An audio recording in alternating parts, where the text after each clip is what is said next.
As y'all can see, this my old neighborhood right here, you feel me?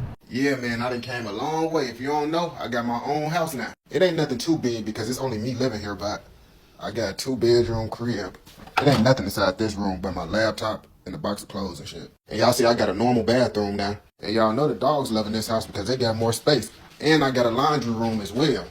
You see, it's a pretty big laundry room, you feel me? This literally could be like a third room if I really wanted to be, but this gonna be the laundry room. And since it's a house, I also got my own garage and my own fenced-in backyard. And I got a shed, but y'all know I ain't trying to go up in there because it looks scary. You can tell by the door. And y'all know I'll be on my P's and Q's, so I don't let motherfuckers know where I stay at. But since I don't live at my old house no more, I can show y'all how my old house was looking and where I was living at. I literally left the hood of Chicago to move to another hood in a different state. But luckily, I don't live in that city no more, and I didn't live in a real bad area of the hood when I was living in the hood. But this will be my last time going back to my old house once I get the mail. But this my old crib right here. As you can see, that little motherfucker right there, yup, that's my crib. And this the back of the crib. You see, I had to share the yard with the neighbor, but that's how I was able to get away with having dogs because I still had my own backyard, kinda. And then behind the house was an abandoned farm. Well, it's not really abandoned because it's actually chickens and stuff still there. This my neighborhood, though. You see, some houses look good on this motherfucker, though.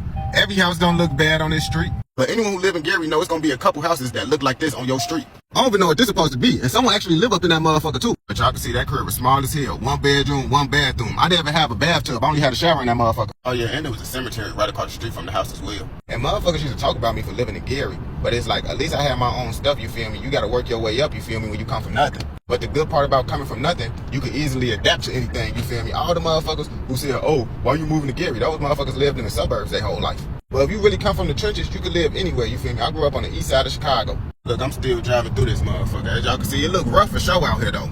But Gary cool as hell as long as you study yourself. I'm a motherfucker that know how to adapt and move in any environment. I ain't no motherfucker that's trying to be the toughest hothead on the block, you feel me? I'm just a low-key motherfucker that stay to himself, that keep his gun if a motherfucker wants to smoke. And that's one good part about Indiana. I could legally blow someone down out here. But I feel that's why motherfuckers be cool out in Gary because they know, like, man, if I tweak, a motherfucker could legally blow me down. Everybody got a pipe in Indiana. Chicago, everybody don't got a pipe. And that's why motherfuckers be acting overly tough out in the city because they know everybody don't got a pipe. I promise you, if everybody had pipes out in Chicago, them motherfuckers wouldn't be acting like how they do. They'll still be tweaking, but they'll think twice before they get to tweaking.